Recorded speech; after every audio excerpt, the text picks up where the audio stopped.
First and above all, as civilians we have to stop being fan boys to any political parties. ఈ మధ్య reverse అయిపోయింది. పాపం వీళ్ళు cinema వాళ్ళని ఇష్టానుసారం తిట్టడం, సినిమా టికెట్లు పెంచితే తిట్టేయడం. వాళ్ళ చేతిలో ఏముంది? సప్లై డిమాండ్ గేమ్ కదా. మనం డిమాండ్ చూపిస్తున్నాం కాబట్టి వాళ్ళు సప్లైని కంట్రోల్ చేసుకుంటున్నారు, డబ్బులు చేసుకుంటున్నారు. సంవత్సరంలో 2 సినిమాలు క్లిక్ అయితేనే వాళ్ళకి 20-30 కోట్లు, 10 కోట్లు, whatever they can earn. And not everybody earns.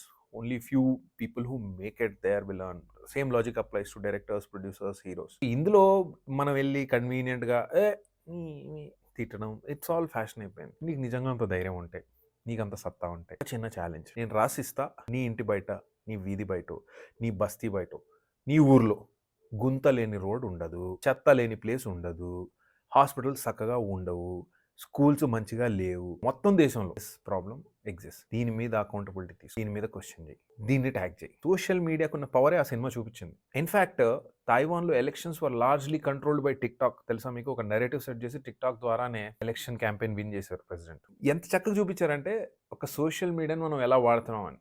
We have the largest user base of the world that is full of idiotic purposes. కొత్తగా చెప్పుకుంటూ వెళ్తే ఒక చిన్న పాయింట్ నేను అబ్జర్వ్ చేసి ఈ మధ్య ట్రెండింగ్ అవుతుంది. Female subscribers of Instagram basically adult content. అది not completely porn and it is not completely aesthetic. As an audience మీరు చూస్ చేసుకుంటుంది సెమీ పాన్ చూడడము, సోషల్ మీడియాలోకి వచ్చి అది ఇంకేదో ఏదో కనిపిస్తుంది అమ్మాయిది అని మనం ఆలోచించడం అండ్ దాని వెనకాల పరిగెత్తడం, అదే ఆల్గరిథం రిపీట్ చేసుకోవడం. నిజంగా నేను చదువుకున్న రోజుల్లో సోషల్ మీడియా ఉన్నంటే maybe I wouldn't have left the country. Maybe I would have got in to union public service commission, UPSC రాసి ఐఏఎస్ అయ్యేవాడిని. ఎందుకంటే ఇన్ఫర్మేషన్ దొరకడమే కష్టం ఆ రోజుల్లో. We had to go to the library, news పేపర్లు చదవాలి, కటింగ్లు తెలబా ఎవడు చేస్తలేదు అంత 4 రోజులు చూసి ఆపేసాం. But now everything is available. But unfortunately most of our content is only towards consuming shit. I mean ఏమొస్తుంది చెప్పు? అమ్మాయిలు డాన్స్ చూస్తున్నాం, చూసి చూడనట్టు, కనిపించి కనిపించినట్టు.